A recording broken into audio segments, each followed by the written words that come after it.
Gimana? Terpujilah Allah Bapa. Oke, ya saya tunjukkan ke kamera ya. Boleh.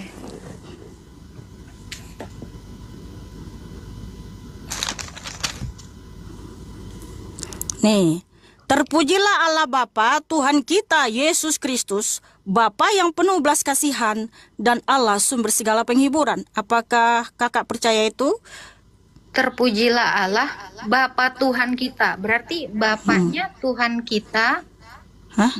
Bapaknya, ini kan Bapak Tuhan kita Yesus Kristus. Berarti Bapak Tuhan kita itu adalah Bapa, kan? Oh, Tuhan Yesus itu punya Bapa lagi? Oh iya? Tapi Coba. Yesus itu Tuhan nggak? Yesus itu Tuhan? Yesus itu Tuhan seperti. Bapa itu Tuhan? Bapa itu Tuhan ya? Berarti Tuhan ada berapa? Makanya ini mau belajar. Coba tadi mati. Nah, makanya jangan berdasarkan pemikiran sendiri. Udah jelas di situ, terpujilah Allah Bapa, Tuhan kita Yesus Kristus, Bapa yang penuh belas kasihan dan Allah sumber segala penghiburan. Ya. Dan juga 2 Tesalonika 2 ayat 16 ayat 15 sampai 16. Oh, ini ya, 2 Tesalonika 2 ayat 15. Sebab itu coba ya, sebab itu berdirilah teguh dan berpeganglah pada ajaran-ajaran yang kamu terima dari kami, baik secara lisan maupun secara tertulis. Hubungannya Dan iya, sama Matius 3. sebentar. Karena kamu kan mengaku percaya Tuhan Yesus Kristus. Ya toh? Jadi kamu percaya nggak dia Bapa yang kekal, ya Bapa yang baik, Bapa yang sumber segala penghiburan? Kamu bilang kan mana ayatnya dia Bapa? Kan saya tunjukkan dulu ayatnya. 2 Tesalonika 2 ayat 15 sampai 16. Sebab itu berdirilah teguh dan berpeganglah pada ajaran-ajaran yang kamu terima dari kami, baik secara lisan maupun secara tertulis. Dan ia Tuhan kita Yesus Kristus dan Allah Bapa kita yang dalam kasih karunia-Nya telah mengasihi kita dan yang telah menganugerahkan penghiburan abadi dan pengharapan baik kepada kita. Jadi para rasul itu mengajarkan baik secara lisan maupun tertulis, Yeshua HaMasiah itu adalah Tuhan Allah dan Bapa kita. Wow, haleluya. Oke. Lalu bagaimana itu yang Matius 3 pertanyaan saya? Oke, Matius. Dikatakan Yesus dibaptis, terus ada suara terbuka. Iya. Inilah Oke. anak yang kukasihi, yang dibaptis Yesus, tapi disebut anak. Aku masih bingung, Kak. Oke ya, jadi di Matius 3 ayat 13 sampai 17 kita baca dulu ya teman-teman. Alkitab itu nggak perlu kita tafsir, biar firman Tuhan yang menjawab dirinya sendiri ya. Maka datanglah Yesus dari Galilea ke Yordan kepada Yohanes untuk dibaptis olehnya.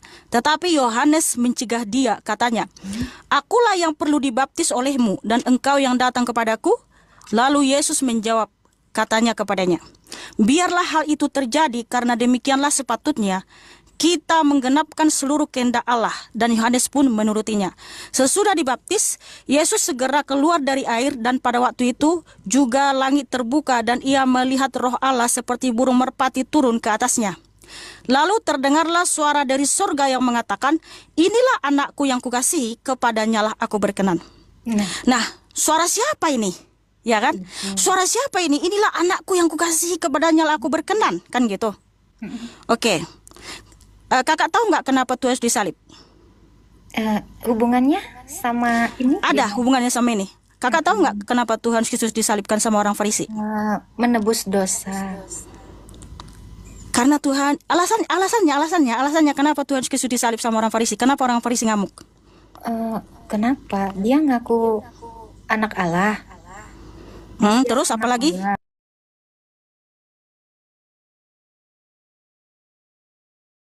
Kakak tahu nggak yang datang di tengah awan-awan di langit itu menurut iman Yahudi siapa? Berdasarkan firman Tuhan. Oh, nggak tahu ya. Tunjukkan firman Tuhan, karena yang diimani oleh orang Farisi, orang Yahudi, yang datang di tengah awan-awan di langit itu hanya Bapa Sang Pencipta. Keluaran 34. Keluaran 34 ayat 5 dan 6. Turunlah Tuhan dalam awan, lalu berdiri di sana dekat Musa serta menyerukan nama Tuhan. Berjalanlah Tuhan lewat dari depannya dan berseru, Tuhan, Tuhan, Allah penyayang dan pengasih, panjang sabar dan berlimpah kasih setianya. Jadi di sini Tuhan yang datang dalam naungan awan, dia berseru juga, ya, Tuhan, Tuhan, bukan berarti ketika dia berseru Tuhan, Tuhan, ada Tuhan yang lain, ya, karena dia Tuhan yang esa. Di sini kan Musa sudah menyaksikan Tuhan yang turun dalam naungan awan. Makanya orang Yahudi percaya Tuhan yang datang dalam naungan itu adalah Elohim itu sendiri, Hashem itu sendiri, Bapa itu sendiri, ya. Dan sudah disaksikan oleh Rasul Petrus, Rasul Yakobus, dan Rasul Yohanes juga, ya, yaitu di Matius 17. Ini jawabnya kenapa muter cuman jelasin itu? Loh, karena Alkitab itu akan menjawab dirinya sendiri. Makanya kalau kamu, ya, kamu yang memaksa pemikiranmu masuk ke Alkitab, itulah kamu akan menyimpang dari ajaran Alkitab. Jadi di sini cuman tulisannya anak Allah kata Lukas. Iya. Matius anak. Loh, kok jadi bapak gitu? Aku bingung, Kak. Coba. Iya, makanya kan Ya, saya bilang sendiri.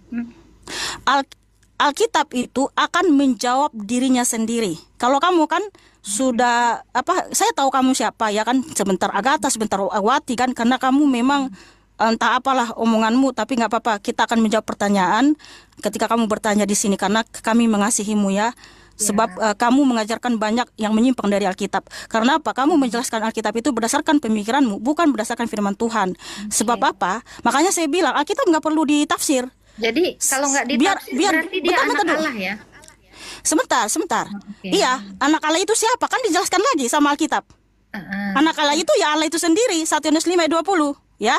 Nah, Yohanes makanya 5 ayat 20. sebentar. Coba kita cek. Sebentar. Ya, di Matius 17 di sini Rasul Petrus, Rasul Yohanes, Rasul Yakobus sudah melihat apa yang terjadi ketika Tuhan dimuliakan di atas gunung, ya. Matius 17 ayat 4 sampai 5. Kata Petrus kepada Yesus, Tuhan, betapa bahagianya kami berada di tempat ini. Jikalau engkau mau, biarlah kudirikan di sini 3 kemah, 1 untuk engkau, 1 untuk Musa, dan 1 untuk Elia. Dan tiba-tiba sedang ia berkata-kata, turunlah awan yang terang menaungi mereka, dan dari dalam awan itu terdengarlah suara yang berkata, inilah anak yang kukasihi, kepadanya lah aku berkenan, dengarkanlah dia. Sementara di Markus 14, Tuhan Yesus menyatakan dia yang datang dalam naungan awan. Ya, Kan Tuhan menyatakan dia yang datang dalam naungan awan. Di sini ada yang datang dalam naungan awan yang berseru juga, inilah anakku yang kukasihi, kepadanya lah aku berkenan. Wow, haleluya. Iya, jadi anak, ya, bukan bapak. Kamu mengerti nggak tadi di Markus 14 ayat 62 kan Tuhan Yesus mengaku dia yang datang dalam naungan awan. Nah, artinya ketika roh Elohim, roh kudus berkenosis hadir di tubuh Bunda Maria, bukan berarti surga kosong. Roh keilahian Tuhan Yesus ada di surga, ada di mana-mana dalam waktu yang bersamaan ketika dia juga ada dalam bumi. Iya, Makanya Tuhan sedang menyatakan kepada kita, kita harus seperti Tuhan Yesus berkarakter Kristus, rendah hati, supaya Tuhan berkenan atas hidup kita. Karena tujuan Tuhan Yesus datang ke dunia ada 2 hal. Yang pertama, untuk menebus kita dari hukumnya sendiri. Karena tidak ada yang bisa menebus kita dari kutuk, ya, hukum Taurat atau dari hukum Tuhan itu selain Tuhan itu sendiri. Yang kedua, untuk memberikan kita teladan bahwa kita harus berkarakter Kristus, rendah hati. Jadi waktu Tuhan Yesus mau dibaptis, ya kan, Tuhan Yesus datang kepada Rasul Yohanes Pembaptis. Apa kata Yohanes Pembaptis? Akulah yang perlu dibaptis olehmu.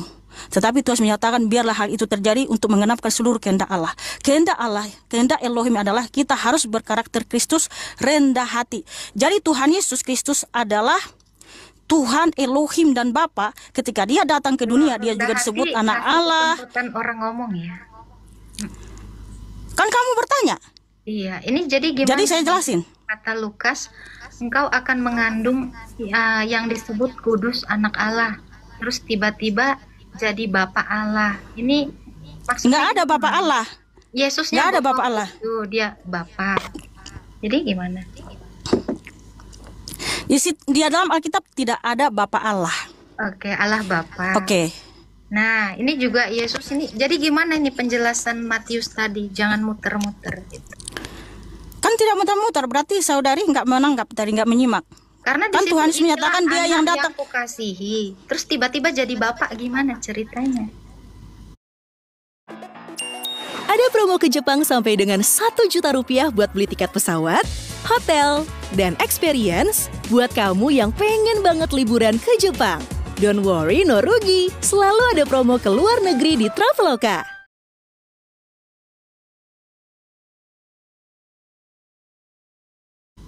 Kan tadi Tuhan Yesus sudah menyatakan, iya, tadi Tuhan Yesus menyatakan di Markus 14 ayat 62, ya, bahwa dialah yang datang dalam naungan awan. Iya. Nah, sementara di Matius 17 sudah disaksikan rasul-rasulnya yang datang dalam naungan awan yang berkata juga, inilah anakku yang kukasihi. Itu sama dengan komparasi ayatnya dengan di Matius 3 tadi. Berarti yang datang dalam naungan awan yang bersuara, inilah anakku yang kukasihi siapa? Ya, roh keilahian Yesus sendiri itu juga. Anak Allah kan? Terus kenapa Tuhan harus menyatakan dialah yang datang dalam naungan awan? Iya, Kan yang datang dalam naungan awan kan hanya Bapa. Coba baca Ibrani 1 ayat 1 sampai 2. Coba Ibrani 1 ayat 1 sampai 2. Coba dibaca. Setelah pada zaman dahulu Allah berulang kali dan dalam berbagai cara berbicara kepada nenek moyang kita dengan perantara para nabi. Pada zaman akhir ini, jadi dulu Allah berbicara kepada semua nabi ya. Pada zaman akhir ini Ia berbicara dengan kita dengan perantara anaknya yang Ia tetapkan sebagai ahli waris. Oke. Ya, jadi saya baca menurut terjemahan ILT 3 ya. Ibrani 1 ayat 1 dan 2. Elohim setelah berbicara dalam banyak kesempatan dan dengan berbagai cara pada zaman dahulu kepada para leluhur melalui para nabi, pada masa terakhir ini Dia berbicara kepada kita di dalam Putra yang telah Dia tetapkan sebagai ahli waris segala sesuatu. Melaluinya pula Dia telah menjadikan zaman-zaman. Jadi Elohim itu sendiri yang datang ketika Dia datang disebut Putra. Tuh, tadi kamu sendiri yang bilang. Iya, tapi Putra itu Dia sendiri juga. Makanya 1 Yohanes 2 ayat 22, Dia adalah Bapa maupun Anak. Coba Jadi baca antikristus itu Yohanes yang tidak 1. percaya bahwa Yesus Hamasiah itu adalah Bapa maupun Coba Anak. baca Yohanes 1 ayat 18. Katanya Oke. menjawab sendiri nih. Jawabannya Betul. semuanya merujuk kepada Iya. Yesus adalah anak Allah. Kenapa jadi bapak-bapak ya? Yang namanya Karena Tuhan yang menyampaikan bapak-bapak. sendiri. Karena bukan bapak-bapak, Tuhan Yesus itu memang Bapa itu sendiri. Kan Tuhan Coba, berkata juga di Yohanes 14. Coba Yohanes Di 1 situ ayat di dalam bahasa aslinya monogenes, tidak ada kata anak. Artinya tidak pernah kita bisa mengenal Bapa tanpa Yesus Hamasiah. Karena apa? Bapa itu cahaya terang tak terampil. Itu adalah eksistensi Tuhan Yesus, wajah Tuhan Yesus yang sesungguhnya. Jadi supaya kita bisa mengenal Elohim itu, Dia harus menyatakan diri. Tanpa menyatakan diri tidak bisa. Yohanes 14 ayat 6 sampai 9. Di situ jelas Tuhan Yesus menyatakan, ya. Oke, bentar, kamu ini Tritunggal kan? Coba Yohanes 1 ayat 4. Enggak, saya tanya dulu sama kamu. Kamu Tritunggal kan? Kamu Tritunggal kan? Enggak, saya mau tanya dulu sama kamu. Kamu Tritunggal kan? Firman Allah. Enggak, saya tanya dulu sama kamu. Kamu Tritunggal. Kita diskusi aja. Kita enggak usah. Iya, saya mau tanya dulu sama kamu. Kamu Tritunggal kan? Nah, karena Yesus yang ngajarin itu. Di mana tertulis dalam Alkitab Tritunggal? Coba Matius 28 ayat 19. Oke, Matius 28 ayat 19. Oleh karena itu pergilah, jadikanlah semua bangsa muridku dan baptislah mereka dalam nama Bapa dan Anak dan Roh Kudus. Di mana di sini Tritunggal? Anak, bukan bapak dan bapak. Ya, di mana di sini Tritunggal? Gimana ini? Bapak dan anak. Di situ di mana tertulis Tritunggal? Di mana di situ tertulis Tritunggal? Bapak dengan Kamu tahu nggak Anak konsep dan Tritunggal? Kamu tahu nggak konsep Tritunggal? Roh. Apa coba apa baca. konsep Tritunggal di abad kedua? Yang pertama siapa yang mencetuskan Tritunggal? Ini Yesus sendiri yang ngajarin ya. Yohanes 8 ayat 42 baca. Ini Yesus mau ngajarin Tritunggal. Bentar, sabar. Matius 28 ayat 19. Iya, di sini di mana tertulis Tritunggal? Coba baca. Yohanes 8 ayat 42. Aku dan datang Matius. Bapa. Iya. Yohanes 15 ayat 26, Roh Kudus datang dan keluar dari Bapa. Jadi baik firman, karena Yohanes 1 ayat 14 dikatakan firman menjadi manusia. Berarti bicara Yesus kan. Berarti firman dan Roh Kudus itu satu. Yang saya tanya, konsep Tritunggal paham nggak? Itu Konsep barusan Tritunggal saya paham nggak? jelasin tadi. Enggak, jelaskan dulu konsep Tritunggal. Itu barusan tadi saya Oh, jelaskan. berarti Anda tidak mengerti Tritunggal. Firman di dalam Bapa, Tritunggal itu Roh Kudus di dalam Bapa, dalam satu hakikat Allah. Makanya aus ya. berarti ini nggak ngerti Tritunggal, teman-teman. Aduh. Loh, itu kan Yesus yang ngajarin. Aku datang dan keluar dari Bapa. Yesus nggak bohong dong. Apa kamu mau bilang Yesus bohong demi konsepmu yang oneness itu? Kan? Ya, nggak apa-apa. Yesus bilang datang dan keluar dari Bapa. Berarti dia di dalam Bapa. Makanya Yohanes 1 dikatakan, Yohanes 1 ayat 1. Sebentar ada dulu, mulanya. Wati yang cantik dan manis. Jelaskan dulu konsep Tritunggal Itu yang benar. Barusan Itu tadi. saya Satu tanya konsep Allah. Tritunggal yang segitiga. Jelaskan dulu. Segitiga. Pencetusnya siapa Tritunggal? Itu tadi udah saya jelasin. Bapa Pencetus Tritunggal punya siapa? Firman, punya roh di dalamnya. Nggak seperti itu konsep Tritunggal. Itu tulisannya itu. Tritunggal Yesus itu yang pencetusnya di abad kedua adalah ngomong. Tertullianus. Yesus bohong nih ceritanya. Oh alah, sebentar Yesus ini. bohong. Oke, sebentar dulu, Wati. Pencetus Tritunggal itu adalah Tertullianus di abad kedua, ya kan? Dengan segitiga diagram perisai. Bapa bukan anak bukan Roh Kudus bukan Bapa, tapi hakikatnya Allah. Nah, kamu mengatakan di Matius 28:19, di mana di situ Tritunggal? Kalau itu Tritunggal, harusnya Tuhan Yesus Kristus mengajarkan, baptislah mereka di dalam nama-nama, Bapa bukan anak bukan Roh Kudus bukan Bapa. Kamu tahu nggak konsep Tritunggal? Tritunggal itu pencetusnya adalah Tertullianus di abad kedua dalam bahasa Latin. Una substantia tres personae. Di mana kata pribadi itu berasal dari bahasa Latin, yaitu personae. Makanya personae itu bermakna topeng, orang, manusia. Jadi Bapa bukan anak bukan Roh Kudus bukan Bapa. Nah, di mana di sini mengajarkan, ya, baptislah mereka di dalam nama-nama, Bapa bukan anak bukan Roh Kudus bukan Bapa. Waduh. Ini satu nama, makanya para rasul membaptis di dalam nama Yeshua HaMasiah. Tidak ada di situ banyak nama. Makanya saya mau tanya dulu sama kamu, Wati, kamu menyembah segitiga versi timur atau segitiga versi barat? Karena segitiga versi timur ini, teman-temannya, biar kalian paham Tritunggal itu. Saya dulu Tritunggal, mengajarkan Tritunggal sampai 1 tahun lebih, ya. Makanya memang bukan Tuhan, ya. Nah, kemudian ada segitiga versi barat. Ini Bapa dan Anak, ini di atas, lalu di bawahnya Roh. Nah, kamu menyembah segitiga yang mana, Wati? Segitiga versi timur atau segitiga versi barat? Nah, atau kamu menyembah Tritunggal yang 3 manusia berjejer-jejer, atau menyembah segitiga Tritunggal yang satu tubuh, kepalanya 3, yang memegang segitiga. Ini abad ke-7. Jadi Tritunggalmu yang mana? Jawab. Kamu menyembah segitiga yang mana nih?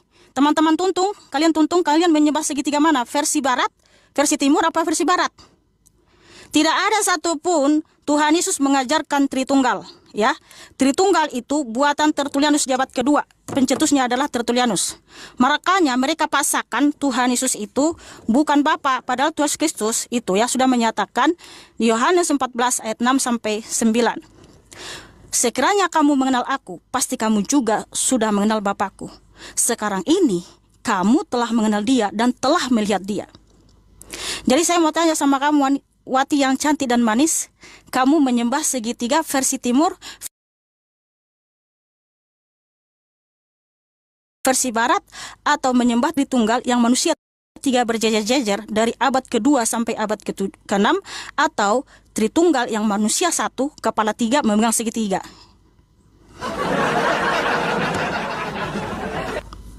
Tidak ada satupun Tuhan Yesus Kristus mengajarkan Tritunggal. Karena Tritunggal itu Bapa bukan anak bukan Roh Kudus bukan Bapa, tapi satu hakikat Allah.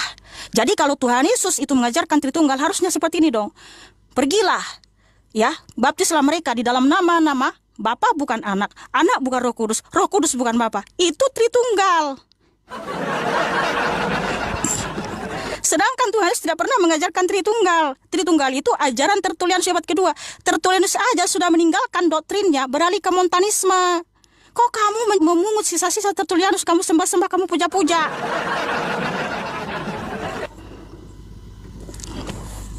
Dan juga kamu yang menghina Yotevave. Agatha, saya sampaikan kepada kamu, kalau kamu tidak bertobat, ya, kalau kamu tidak berubah, kemarin kamu hina Yotevave, kamu samakan dengan pakaian Ini dalam. bisa ngejawab Ya, nggak sih? kamu samakan Yesua Yahweh itu Dijawab dulu. sama dengan obat nyamuk. Inilah anak yang kukasihi, kepadanya lah aku berkenan. Dijawab dulu. Kenapa jadi Agatha, anak? Gue dari tadi. karena anak kenapa Allah itu muter adalah sih? Allah itu sendiri. 1 Yohanes 5:20. Nah, sekarang saya mau tanya sama kamu. Aduh. 1 Yohanes 5:20. Yesus sendiri bilang, Bapa mengutus aku. Yesus bohong ya, kamu yang benar ya. Yohanes 8:24. Kalau kamu tidak percaya bahwa akulah Dia, yaitu Bapa, kamu akan mati dalam dosa-dosamu. Yohanes 8:24. Kalau kamu tidak percaya bahwa akulah Dia, kamu akan mati dalam dosa-dosamu. Saya mau tanya sama kamu. Dong. Ya, jawab dulu. Kamu menyembah segitiga versi timur apa versi barat? Apa lu ngoceh mulu? Kamu nggak tahu Tritunggal, konsep Tritunggal aja kok nggak tahu. Gimana itu? Jadi gimana? Yesus Anak mengatakan- Allah. Ya gimana? Katanya Iya, karena Jawa. benar. Karena ya, Berarti Bapak bukan Yesus. ya itu kan katamu. Benar. Kan Tuhan Yesus berfirman Yohanes 8:24, kalau kamu tidak percaya bahwa akulah Dia siapa Bapa, kamu akan mati dalam dosa-dosamu. Itu Loh, penting, itu Yesus fundamental. Ibrani 1. Teman-teman. Di Yohanes 8:24, siapa yang bisa mengampuni dosa kalau bukan Bapa sendiri, Elohim itu sendiri? Alkitab ya. Kamu yang memelintir. Kamu pasakan Tritunggal ke Alkitab. Dan keluar gantian dong Mikana. Masa Bukan karena kamu itu sudah mengajarkan ya hal yang menyimpang dari Alkitab. Kamu menghina Yotevave, kamu samakan dengan pakaian dalam, kamu samakan Yotevave dengan obat nyamuk. kamu mau ngasih saya ngomong gak? Enggak, di mana tertulis dalam Alkitab Tritunggal? Tunjukkan. Yohanes Di mana? 8 ayat 4. Yohanes 8? Yohanes 8:42. Ayat Satu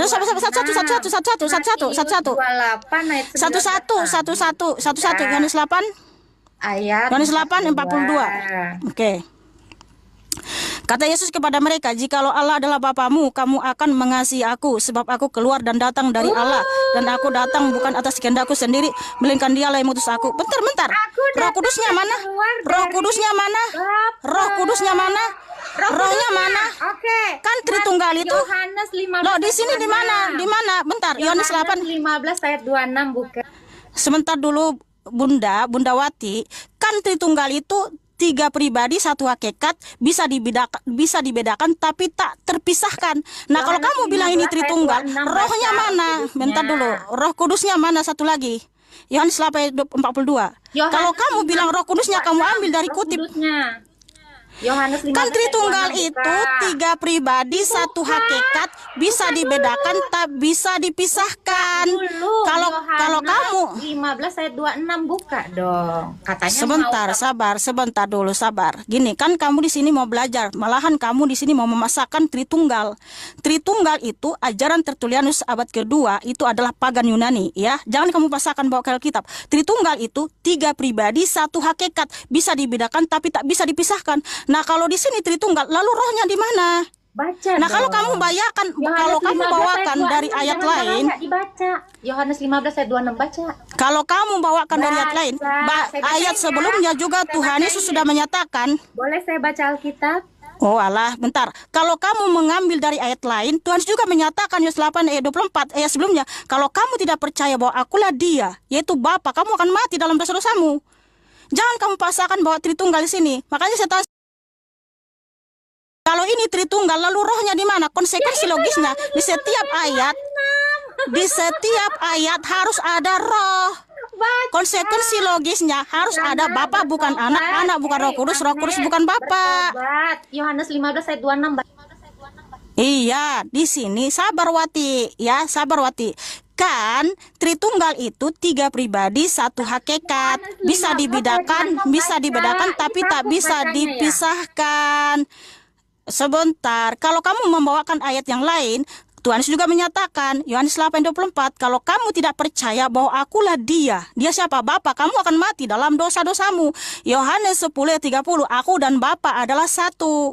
Yesaya 44 ayat 6, yang awal dan akhir itu hanya Bapa. Bapa juga berfirman di Wahyu 1 ayat 17-18, jangan takut, akulah yang awal dan akulah yang akhir. Aku telah mati, namun lihatlah aku hidup abadi selama-lamanya. Jadi, jangan kamu pasangkan Tritunggal. Tritunggal itu ajaran pagan, teman-teman ya.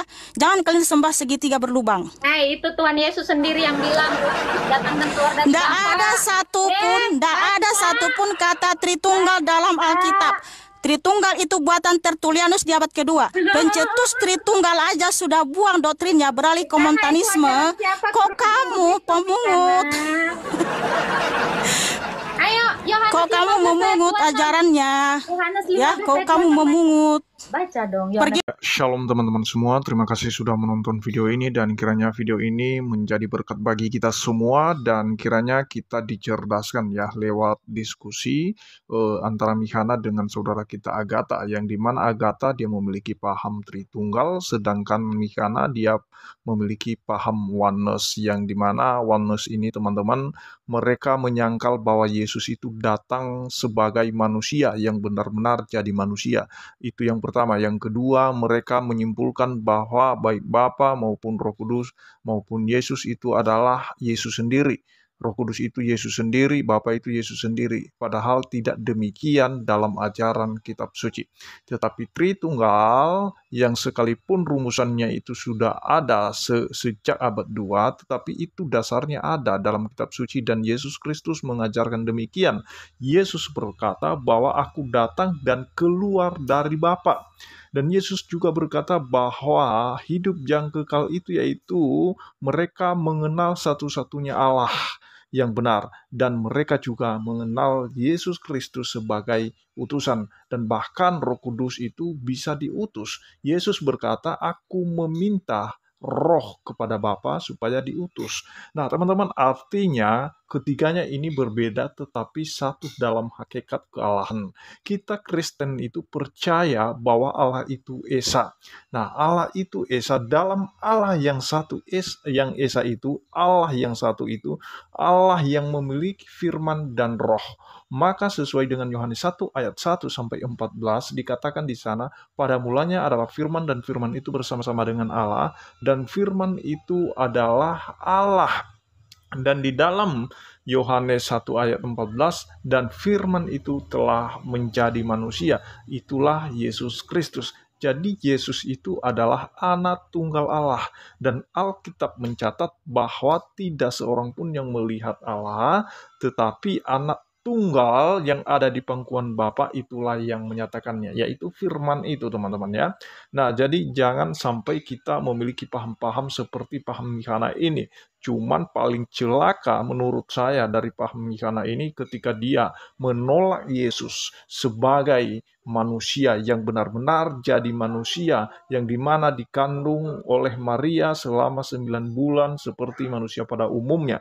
Hanya saja Yesus bukan lahir karena hubungan biologis, tetapi pada faktanya dia seperti manusia biasa dikandung 9 bulan namanya, dan kemudian dia lahir, dia bayi dan dibesarkan sampai dewasa melakukan pelayanan, bahkan sampai dia mati di atas kayu salib dan bangkit pada hari yang ketiga. Yang artinya Yesus itu benar-benar manusia. Itulah sebabnya paham Tritunggal itu percaya bahwa Yesus itu adalah sepenuhnya Allah dan seutuhnya manusia. Nah, dia memiliki dua natur sesuai Kolose 2 ayat 9 dan juga Roma 9 ayat 5. Di situ natur Yesus di mana dia Allah yang harus dipuji dan dia juga Mesias, dia yang diurapi. Karena yang diurapi itu adalah hanya manusia. Nah, Allah Bapa itu tidak bisa diurapi. Siapa yang mengurapi Allah Bapa? Nah, jadi Yesus yang telah datang jadi manusia, dia yang diurapi. Itulah sebab diberi gelar kepadanya Kristus ataupun Mesias. Nah teman-teman, itu saja yang perlu saya sampaikan kepada kita semua, dan kiranya video ini menjadi pembelajaran bagi kita.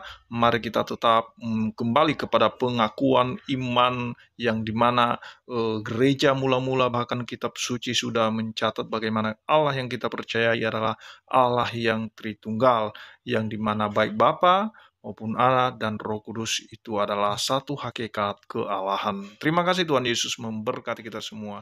Shalom.